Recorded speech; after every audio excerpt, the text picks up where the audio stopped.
Hello everyone, ngasigi mathel Sidi mayan ne aduga nga ataoba thong hapaga thongjarakadoine koina khamen sinbaga nga ataoba thongba gumba dum jari danako aduga koina khamen chumnegi khamen se brinjal se sijiga khamen sinbani alu ni toroga mayan thongjarakadoine du mayan singse semdokjare ko sumaina seme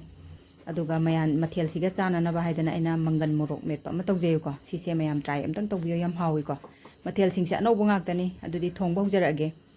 ahanbada khoigi Khamen thongba jan thongjar age ko thau se apamba thau lobirane duga koige jira ne degi tilau asoiba si singta hana phajana ngobirani tilau jina machu kitang olakpa matamda khoina sing asuba chana masuba adagi maru marang leidana koige thau yaibada thau ngobada hapa machal sing sisi hapirani jira suba hapjanjare ko sina phadigom asubani duga si singak ta ngobirani adum khutong amam adum lainei ko maroi se nakupina ngauba napakpina ngauba dum mayam lei ko dum moro tekpa se kitang soira hapsanjare sisu thau ngauringe dein hapsanjare ko chili powder hapsanjare machu phajana bagi khamena sinba se hana thau dong ngobi horani si se pethara kanda kona mayan atei jing haptoini ko ado alu hapsanjare si se phajana hana ngobi rani kogi brinjal kogi khamen do adudi kona hapjadoin si se hana phajana ngobi rani kanu sisu ngauringai maraksida koina magi maroi maru marang jingji magi mahi ma sembirane bako kogi mahi lolaga hap mahi je thilaga haptoine ba duna maru marang koina thitpa khotpa machu thum adagi kari hapkadaba dum hapiraga isana pambi ba mongda dum thitpi bi yare sida hing hapjan bi hobsu yai ko ren aidi sida oin hapjan jarage ngauringai da hapasu yai daina hing powder khara hape doga garam masala khitang hapjan jare garam masala se kona ju hapakani ko aina sida mahi thitlingai sida su khitang hapjalhogen hapjalhoban adu makha se phasan otpirani makha se tumna ba thum kai hapudo ko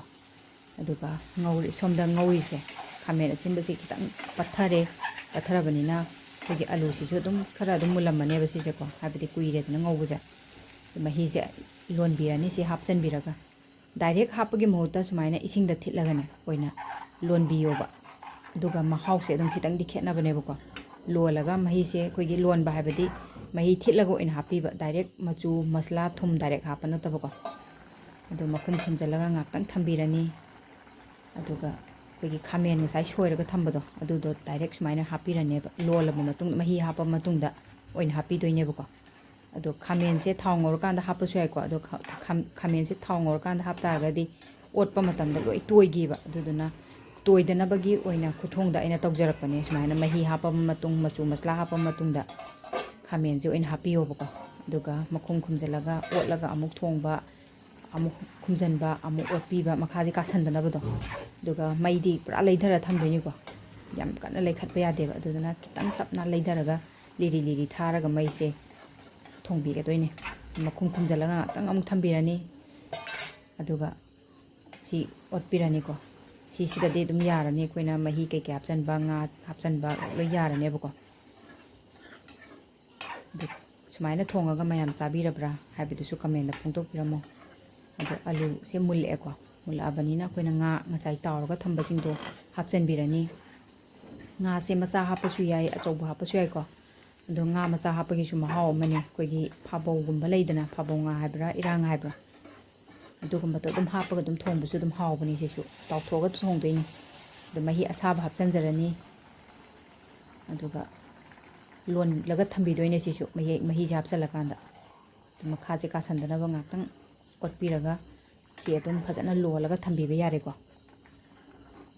makhaje kasandana ba dum mahi se langbana te ko horen ko adum nangselakini dum mahi se sawhallaba matungda lonjat lolaba matungda koina mulaka daure hai tar kandu da koina garam masala kitang hapsanjarani to mahi ji ki texture se koina isana yengbi tare isana pambi ba mong da dum thongbira se bako to mahi tot pa se kitang pamjabani na mahi je kitang yawra jiran tawbani adu dum lon bada dum munjan gare dos maina phadigom thakjalaga sida dum loire ko mathel se di aduga mayamna mathel se kamai tawge habidu comment da phongdok piramo ado champut amaju tawjai ko champut se thabi ne carrot ne aduga chini kitang hape mahau kitang leina bana chini kitang haise dum yame ko hauna na ba mongda dum thonge ngasidi aduga sisina morok metpa to ni morok metpa se tawjarage ꯃꯪꯒꯟ ꯃꯇꯣꯡ ꯆꯣꯡꯕꯗꯣ ꯑꯗꯨ ꯈꯤꯇꯪ ꯂꯧꯕꯤꯔꯅꯤ ꯑꯗꯨꯒ ꯉꯥꯔꯤ ꯃꯣꯔꯣꯛ ꯊꯨꯝ ꯇꯧꯔꯒ paste ꯑꯃ ꯁꯦꯝꯃꯒ ꯃꯍꯤꯗꯨꯗꯪ ꯂꯧꯖꯔꯦꯀꯣ ꯃꯄꯪꯗꯣ ꯂꯧꯊꯣꯛꯈ꯭ꯔꯦ ꯑꯗꯨꯒ ꯃꯔꯣꯏ ꯃꯄꯥꯡ ꯇꯧꯔꯒ ꯄꯨꯂꯞ ꯍꯩꯖꯤꯜꯂꯒ ꯄꯨꯂꯞ ꯇꯣꯠꯁꯟꯃꯤꯟꯅꯔꯅꯤ ꯁꯨꯃꯥꯏꯅ ꯑꯗꯣ ꯃꯀꯨ ꯃꯄ꯭ꯔꯥꯡ ꯌꯥꯎꯔꯒꯗꯤ ꯅꯨꯡꯉꯥꯏꯇꯦꯕꯀꯣ ꯆꯥꯕꯗ ꯑꯗꯨꯗꯨꯅ ꯃꯍꯤꯗꯪ ꯑꯣꯏꯅ ꯂꯧꯕꯤꯌꯣꯕꯀꯣ ꯉꯥꯔꯤ ꯃꯣꯔꯣꯛ ꯃꯦꯠꯄꯒꯤꯗꯤ ꯑꯗꯨꯒ ꯁꯤꯒꯤ ꯃꯇꯣꯟ ꯆꯣꯡꯕ ꯑꯩꯈꯣꯏꯒꯤ ꯃꯪꯒꯟꯁꯦ ꯁꯨꯃꯥꯏꯅ ꯃꯣꯔꯣꯛ ꯃꯦꯠꯂꯒ ꯑꯃꯨꯛꯇꯪ ꯆꯥꯕꯤꯌꯨ ꯀꯌꯥꯝ ꯍꯥꯎꯒꯦ ꯍꯥꯏꯕꯗꯣ ꯃꯌꯥꯝ ꯑꯃꯨꯛꯇꯪ ꯇ꯭ꯔꯥꯏ ꯇꯧꯕꯤꯌꯨꯀꯣ ꯑꯗꯣ ꯃꯪꯒꯟ ꯑꯍꯤꯡꯕ ꯍꯩꯅꯗꯕ ꯃꯤꯅꯗꯤ ꯍꯥꯎꯇꯦ ꯍꯥꯏꯅꯦꯕ ꯑꯗꯨ ꯆꯥꯔꯀꯥꯟꯗ ꯑꯗꯨꯝ ꯃꯍꯥꯎ ꯑꯗꯨꯝ ꯊꯣꯛꯄꯅꯦꯕ ꯑꯗꯣ ꯊꯣꯡꯕꯁꯦ ꯂꯣꯏꯔꯕꯅꯤꯅ ꯆꯥꯛꯂꯨꯛꯁꯦ ꯁꯦꯝꯖꯔꯦ ꯃꯌꯥꯝ ꯉꯥ ꯊꯣꯡꯕꯗꯣ ꯂꯩꯖꯔꯦ ꯁꯤꯅ ꯆꯝꯐꯨꯠꯇꯣ ꯂꯩꯖꯔꯦ